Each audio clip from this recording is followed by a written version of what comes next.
नमस्कार दोस्तों, मैं सुरेश कुमार ई सफलता ऑनलाइन कोचिंग पर आप सभी का स्वागत करता हूं। आइए आज हम प्रैक्टिस सेट हल करेंगे हिंदी भाषा का जो फर्स्ट है। यह यूपी टेट, सी टेट और टीजीटी पीजीटी में काम आएगा। आइए शुरू करते हैं आज का हिंदी का सेशन।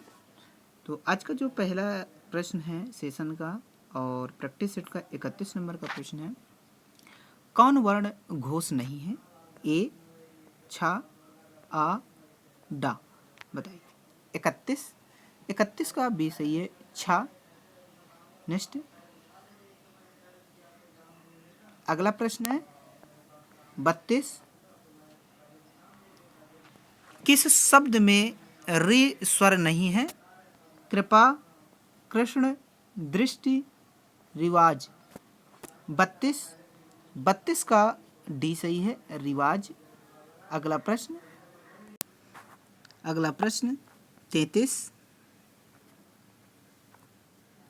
नंबर, किन ध्वनियों को अनुस्वार कहा जाता है? स्वर के बाद आने वाली नासिक ध्वनियाँ, स्वतंत्र रूप से उच्चारित ध्वनियाँ, स्वर के साथ आने वाली ध्वनियाँ, व्यंजन के साथ में आने वाली ध्वनियाँ।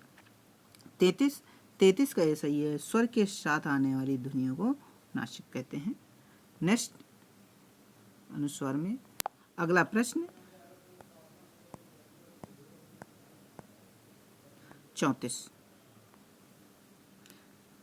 किस शब्द में गुण संधि है? आपको बताना है कि पहले में है कि बी में है कि सी में है कि डी में है। 34 का बी सही है, भारतेंदु। 35 नंबर का प्रश्न 35,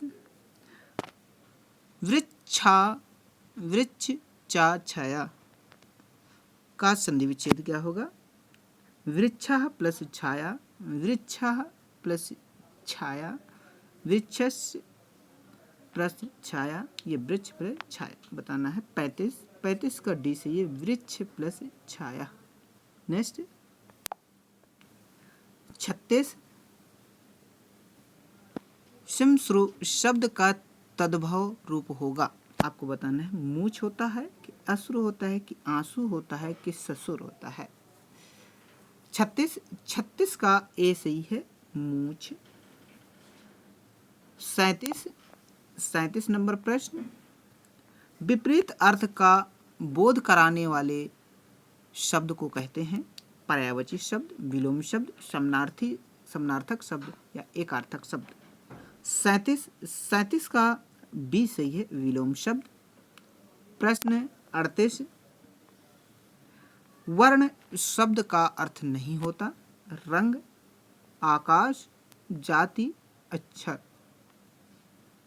38 का बी सही है, आकाश नहीं होता।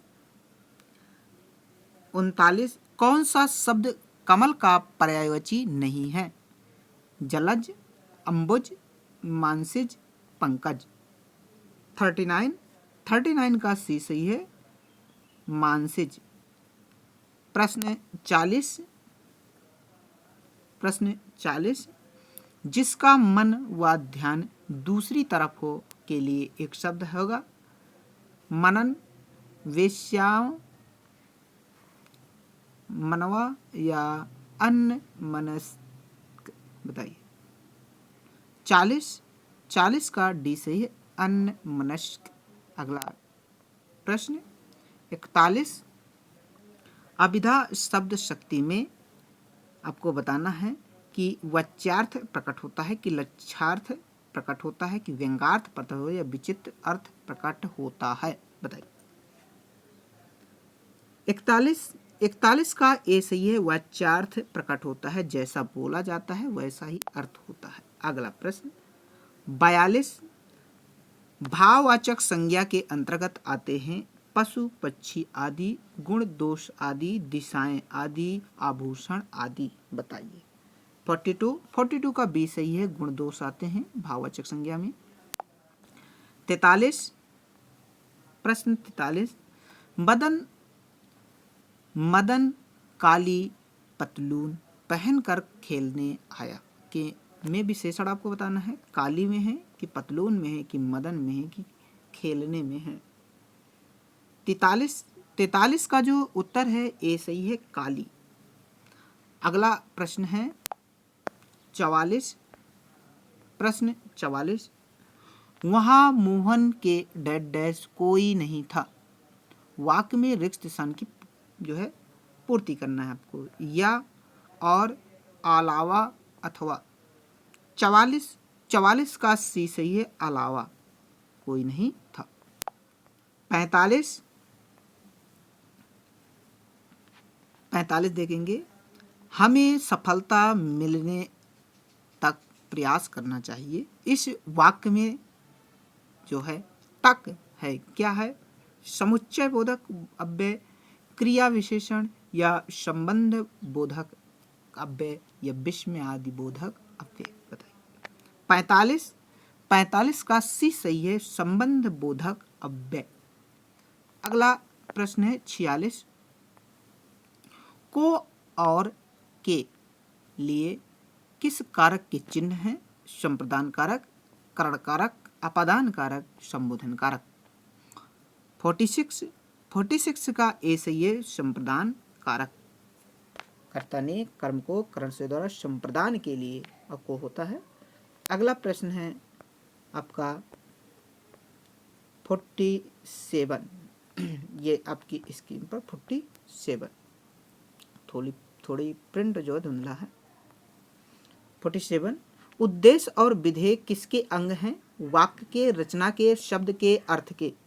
47 का ए सही है, वाक्य के। प्रश्न 48, तेंदुलकर ने एक ओवर में 5 छक्के लगाए।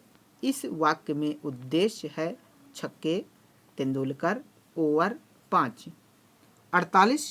48 का बी सही है, तेंदुलकर। प्रश्न 49,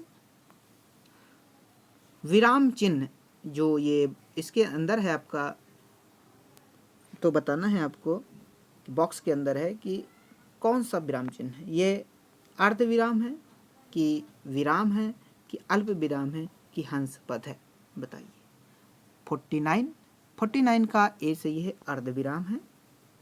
प्रश्न 50, किसी कठिन शब्द को स्पष्ट करने के लिए किस विराम चिन्ह का प्रयोग होता है? विवरण चिन्ह का, निर्देशक का, कोष्टक का या उप विराम का? 50 का सी सही है, कोष्टक का। अगर कोई विशेष शब्द है या कठिन शब्द है उसके लिए। अगला है 50 के बाद 51, अवसर का लाभ उठाना के लिए प्रयुक्त है क्या होता है? बहती गंगा में हाथ धोना, आकाश पाताल एक करना, फूला न समाना, अंगारों पर पैर रखना। 51 का ए सही है, बहती गंगा में हाथ धोना, इसे कहते हैं अवसर का लाभ उठाना। 52, बाधा डालना मुहावरे का अर्थ है पाला पड़ना, रोड़ा अटकाना या बरस पड़ना, दांतों में जीभ होना। बताइए। 52 का बी सही है, रोड़ा अटकाना। प्रश्न 53, अपना हाथ जगन्नाथ का अर्थ क्या होता है? तो आपको बताना है कि ए में सही है कि बी में सही है कि सी में सही है कि डी में सही है। 53 का सी सही है, अपने हाथ से काम करना ही उपयुक्त होता है। प्रश्न 54, मैं तुम सबको खूब समझता हूँ, तुम सब एक जैसे हो के लिए उपयुक्त है चोर चोर मशरे भाई, एक ही थैली के चट्टे बट्टे, केर बेर का संग, जैसे नागनाथ वैसे सांपनाथ। 54 का बी सही है, एक ही थैली के चट्टे बट्टे। अगले प्रश्न 55, अधिसूचना का प्रकाशन कहाँ से होता है? राजपत्र यानी गजट से या समाचार पत्र से, सूचना पत्र से या उपरोक्त में से कोई नहीं। 55 का ए सही है, राजपत्र या गजट से। अगला प्रश्न है 56। प्रश्न 56, निविदा सूचना का उद्देश्य होता है सामान की आपूर्ति करवाना, सामान की नीलामी, निर्माण कार्य करवाना, उपयुक्त सभी। 56 का डी सही है, सभी काम करवाना निविदा सूची का काम होता है। इसके बाद 57 नंबर प्रश्न, किसी कार्यालय द्वारा एक साथ अनेक प्रेषितों को भेजा जाने वाला शासकीय पत्र या ज्ञापन या आदेश कहलाता है परिपत्र, विज्ञापन, अधिसूचना, आवेदन। बताइए। 57 का ए सही है, परिपत्र। अगला प्रश्न, प्रश्न 58, ये रहा प्रश्न 58। अब आपका एक पैराग्राफ दिया गया है, आपको इस पैराग्राफ को पढ़ना है, अब पढ़ करके इसके उत्तर देना है। मैं आपको 58 नंबर का प्रश्न बता रहा हूँ, आप वीडियो को रोक करके पढ़िएगा। 58, इस गद्यांश का शीर्षक होगा कुसंग की महत्ता, अच्छी संगति, संगति, युवा पुरुष। 58 का उत्तर सी है, संगति। 59, कुसंग का अर्थ होता है कुशल साथी, कक्षा के साथी, संगति के साथी या बुरी संगति। 59 का डी सही है, बुरी संगति।